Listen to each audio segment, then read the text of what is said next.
रहे, उन्होंने उन साधना को पूर्णता के साथ समझा, वे साधनाएं संपन्न की जिनको लक्ष्मी साधना कहते हैं, अक्षयपात्र साधना कहते हैं। और मैं आज उसी अक्षयपात्र साधना को आपके सामने स्पष्ट कर रहा हूं, इसलिए कि तुम्हारे जीवन में भी अपूर्णता है, और अपूर्ण जीवन अपने आप में श्रेष्ठता नहीं कहला सकता। हम अपने आप को घमंड और गर्व से कहें कि हम सब कुछ सही है, हमारे कहने से तो महानता नहीं मिल सकती। वो तुम्हारा चेहरा अपने आप भूल जाएगा। अगर मैं मुस्कुरा कर कहूंगा भी नहीं नहीं ठीक है, उससे कुछ नहीं होगा। तुम्हारा चेहरा कह देगा कि जीवन में अभाव है, जीवन में कमियां हैं, जीवन में समस्याएं हैं, बाधाएं हैं, अड़चने हैं, मैं यात्रा नहीं कर सकता, न कर पाया हूं। ये जीवन में न्यूनताएं तुम्हारी हैं, और ये जीवन में न्यूनताएं हैं, और तुम प्रत्येक क्षण मृत्यु की ओर अग्रसर हो। अगर तुम्हारी 70 साल की उम्र है, 50 साल तुमने पार कर लिए, तो 50 कदम बढ़ लिए, 20 कदम और बढ़ने दो। उन 20 कदमों से पहले ही रुक करके अगर तुम कुछ अद्वितीय बन सको, तो 20 कदम ही तुम्हारा सार्थक बन सकेंगे। फिर मृत्यु तुम्हारे सामने आ नहीं सकती, फिर मृत्यु तुम्हें खत्म नहीं कर सकती। तुलसीदास को समाप्त तो कर दिया, पर उसकी जिंदगी को, प्राणों को खत्म नहीं कर सके। तुलसीदास आज भी जिंदा है, तो मुझे भी मालूम है, आपको भी मालूम है, पर तुलसीदास जी के पिता का नाम हमें मालूम है, उनके बेटे का नाम भी हमें मालूम नहीं, दशरथ के पिता का नाम हमें मालूम नहीं, और राम के लव उसके आगे क्या बेटे हुए उनका नाम मालूम नहीं। एक पीढ़ी बाद हम भुला दिए, क्योंकि उस पर्सनलिटी को हमने याद रखा, वह पर्सनलिटी जो अपने आप में अद्वितीय हो सकती है। तुम्हारा नाम अपने आप में अद्वितीय हो सकता है, नहीं हो सकता। तुम्हारे पिता का नाम अद्वितीय नहीं बन सके, नहीं बन सका, कोई जरूर नहीं है। उनको कोई योग्य गुरु नहीं मिल पाया जिंदगी में, और रह गए अपनी जगह छिटक के, और मृत्यु के ओर चले गए। ये कोई बहुत महानता की बात नहीं। हो सकता तुम्हारे आने वाली पीढ़ियों को नहीं मिल सके गुरु, कोई जरूर नहीं है गुरु मिलेगी। ये तो सौभाग्य है कि तुम्हारे रास्ते में जा रहे हैं, गुरु मिल गए, और ऐसा गुरु मिल जाए जो अद्वितीय हो, तो फिर तुम्हारे चरण उनको पकड़ लेने चाहिए, फिर रुकना नहीं चाहिए। फिर अगर आज से चरण रुक गए, फिसल गए, तो फिर वो तो अपने रास्ते चला जाएगा, तुम अपने रास्ते से मृत्यु की ओर बढ़ जाओगे। पहचानने की क्षमता, पकड़ने की क्षमता, उनके जीवन में उतरने की क्षमता तुम्हें होनी चाहिए। अगर इन तीन में से कहीं भी न्यूनता हो गई, तो गुरु तुम्हें नहीं कहेगा कि ले भाई मैं खड़ा हूं, आप मेरे पांव पकड़ कुर्ती पर, और अब ले अंदर उतर जाओ, तो गुरु नहीं कहेगा। वो रास्ते जा रहा है, और तुम भी उस रास्ते से बढ़ रहे हो, और बीच में एक क्षण के लिए मिलन हुआ है। हो सकता है 3 मार्च को मिलन हुआ तुम्हारे में, आज रात को मिलन हो रहा है, कल सुबह तुम अपने रास्ते चले जाओगे, मैं अपने रास्ते चला जाऊंगा। तुम शायद मुझे बुला दोगे, और तो तुम बुला दोगे, मैं भी तुम बुला दूंगा, सीधा सा। मगर तुम उसके बाद बराबर संपर्क बने रहे, आते रहे, जाते रहे, पत्र से, कार्यों से, व्यवहार से, विचारों से, धारणाओं से, अपने आप समझ जुड़ जाएंगे, अपने आप प्राणों में उतर जाएंगे। प्राणों में उतरने की क्रिया यही है कि हम बराबर उनकी आंखों के सामने रहे, शब्दों से, विचारों से, भावनाओं से, पत्रों से, व्यक्तिगत रूप से। और यदि हम नहीं आ पाए, और तुम पिछले 40 साल तक मान लो मेरे पास नहीं आ पाए, तो कितना एक्स्ट्रा पैसा जोड़ दिया भाई। आप गुरु जी ट्रेन में आते तो इतना खर्चा हो जाता, हमने 5 लाख रुपए जोड़े तुमने, हालत तो वो की वो जैसे थी। और यदि तुम 5 बार ट्रेन का टिकट खर्च करके साल में 2 बार आ भी जाओगे, तब भी तुम्हारी गरीबी कंगाल इससे ज्यादा नहीं आ सकती जो कुछ है। यह तो केवल मन का एक धारणा है कि अगर मैं जोधपुर जाऊंगा तो 3 दिन खत्म हो जाएंगे, 300 रुपए का किराया लग जाएगा। ये तो मन की चिंतन है, और मन के चिंतन तुम्हें मेरे बीच में गैप पैदा कर, क्योंकि बार बार दृश्यम श्रव्यम पूर्वा सदा पूर्व, देखना, सुनना, स्पर्श करना, चरणों में बैठना, अंदर उतरने की क्रिया है। इसलिए पहले के जीवन में शिष्यों को अपने आश्रम में रख करके साधना करवाते थे, इसलिए कि 24 घंटे का संपर्क बन जाता था। 24 घंटे में शिष्य महीने, 2 महीने, 4 महीने में गुरु के चरणों में और गुरु के अधीन उतर ही जाता था, अपनी सेवाओं से, अपने कार्यों से। और कृष्ण जैसे व्यक्ति भी शांतिपन आश्रम में रहे, और लकड़ियां काट करके लाए, और रोटियां बनाई, इसलिए कि उनको अपने गुरु के हृदय में, चित्त में उतरना ही था। और चित्त में उतरने के लिए सेवा का ही माध्यम है, समर्पण का ही माध्यम है। सेवा से समर्पण, और समर्पण से जीवन में पूर्णता। यह तो मैं क्रिया बता रहा हूं कि तुम्हें अगर साधना में सफलता नहीं मिल पा रही है, तो फिर उन प्राणों से जुड़ करके सफलता पा लेनी चाहिए। अगर तुम्हें उस वर्दी में ताकत नहीं है तुम्हें, तो उस पावर से, जो गवर्नमेंट की पावर है, अगर पुलिस में आ जाती है तो उस गुंडे को पकड़ लेती है। एक पुलिस 4 गुंडे को कंट्रोल कर लेता है, क्योंकि उसके पीछे पावर है। और यदि पावर से जो ही वो रिटायर्ड हुआ, उस पुलिस को आप उठा के फेंक दीजिए, वो खुद ही आज होकर खड़ा हुआ, क्यों पावर खत्म हो जाती है, और तुम्हारी पावर टूटी हुई। और ऐसा कहने के पीछे मेरा कोई स्वार्थ नहीं है। ऐसा कहने के पीछे मैं तो तुम्हें कह रहा हूं, तुम्हारे मुझे सेब लाके मुझे नहीं देने, केले मुझे नहीं देने, मैं तुम्हें साफ कह रहा हूं, मुझे जरूरत है ही नहीं।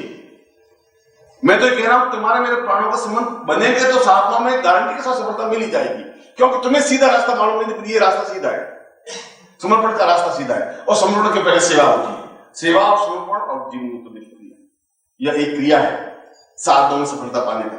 और दूसरी क्रिया है कि आप बिल्कुल एकनिष्ठ होकर के महीने 2 महीने कंप्लीट उस साधन में बैठे। दोनों तरीके, कोई ये तरीका ही नहीं है, वह भी तरीका है। मगर अकम्पात पुरुषम मेवा, बिल्कुल हिले डुले नहीं और 8 घंटे तक बैठ करके मंत्र साधना करें, ऐसा हो नहीं सकता। तो 15 मिनट बाद आपको पार नहीं होकर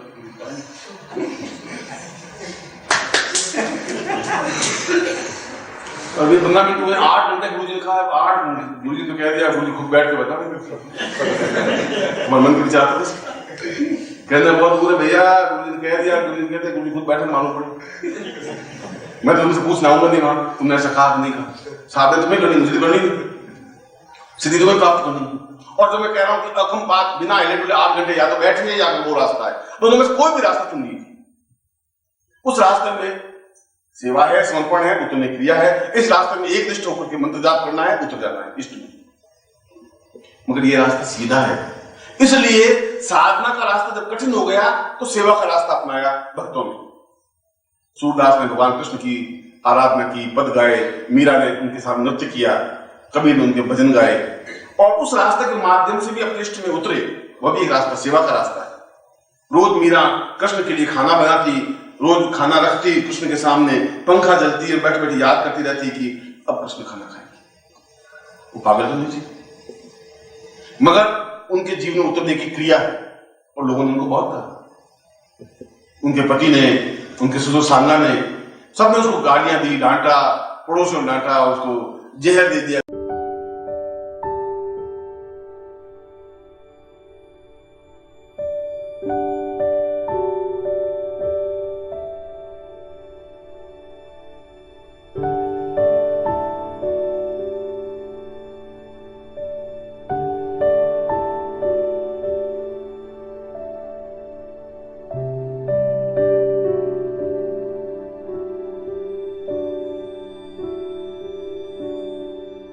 सांप के पिटारे भेज दिए गए।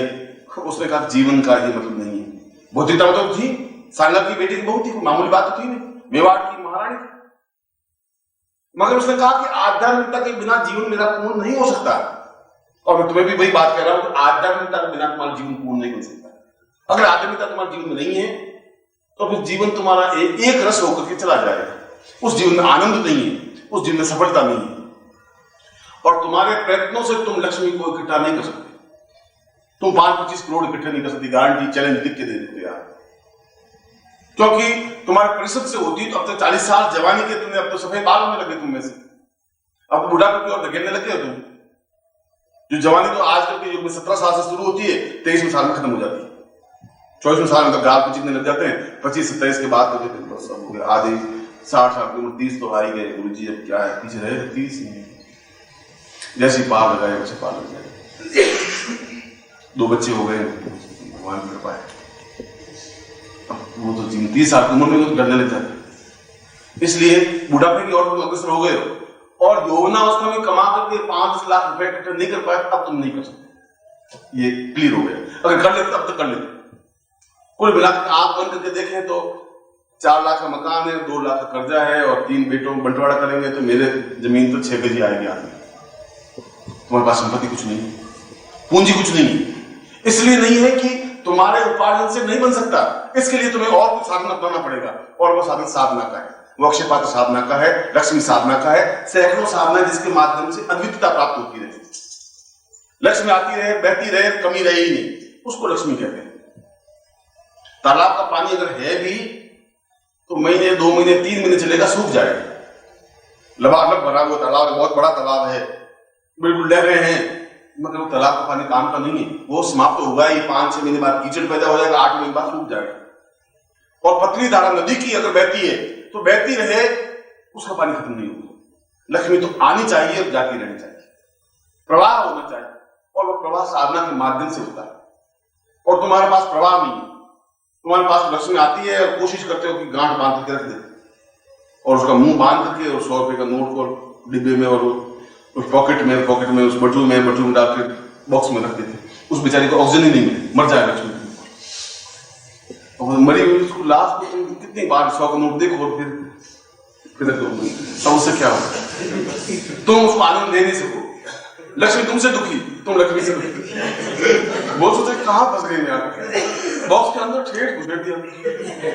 और पत्नी को पूछे कितना है? 12,000 रुपए। अच्छा, अंदर रखना, चोर आ रहे हैं, और अंदर रखना, चोर आ रहे हैं, और अंदर रखना, कोई उठा के ले जाएगा। लक्ष्मी को सांस लेने से दो, वो सूख जाए, तलाक हो जाए। उसका आनंद तुम जिंदगी में नहीं ले सकते। बहता हुआ पानी होना चाहिए, बहता हुआ हो, उद्गम हो। ऐसा नहीं कि मतलब आवेग खत्म हो जाए, प्रवाह होना चाहिए। और वो प्रवाह साधनाओं के माध्यम से ही हो सकता है, केवल मात्र साधनाओं के माध्यम से हो सकता है। क्योंकि मैंने जिंदगी में परिश्रम करके कमा कर भी देख लिया, मैंने जिंदगी में परिश्रम बहुत किया है। तो सब मिलकर जितना परिश्रम नहीं किया उतना से ज्यादा मैंने परिश्रम किया है। अपने हाथों से अपनी जिंदगी की उस हालात को देखा है जब मैं और मेरी पत्नी दोनों जंगल में लकड़ियां काट करके और शहर में बेच करके, और पहले आने चलते थे, 3 आने मिलते थे, उससे शाम को मैं रोटी बनाता था। मैंने वो जिंदगी देखी। और बड़ी मुश्किल से वो 3 आने, जिस दिन लकड़ी नहीं काटे नहीं जाते उस दिन शाम को रोटी नहीं खा सकते थे। इस हालात को भी मैंने देखा है, मगर उस हालात से जिंदगी का प्रवाह नहीं बन पाया। मगर साधनाओं के माध्यम से लक्ष्मी का प्रवाह मैंने बना के देखा है, स्वास्थ्य का भी, परिवार का भी, लक्ष्मी का। इसलिए मैं गारंटी और चैलेंज के साथ कह सकता हूं कि केवल साधनाओं के माध्यम से लक्ष्मी का प्रवाह बन सकता है। और इसीलिए इस प्रकार की साधनाएं तुम और हमने नहीं किए, याज्ञवल्क्य ने किए, विश्वामित्र ने किए, वशिष्ठ ने किए, अत्रि ने किए, कणाद और पुरुष ने किए, और रावण तक ने किए। और रावण ने स्वयं कहा कि जब तक अक्षय पात्र साधना नहीं हो जाएगी तब तक मैं जीवन में अद्वितीयता प्राप्त नहीं कर सकता।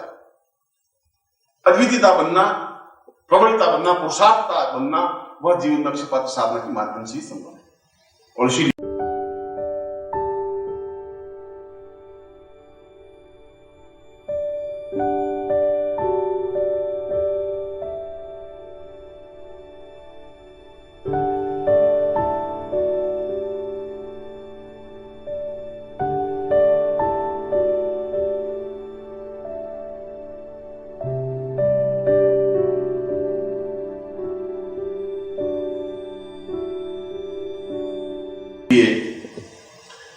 मैं आज आपको उस अक्षय पात्र साधना को स्पष्ट कर रहा हूं और तुम्हारे मानस में क्लियर कर दूं कि अक्षय पात्र का तात्पर्य मैंने क्लियर कर दिया कि पात्र का तात्पर्य कोई तांबा है, लोटा या थाली या गिलास या ये नहीं।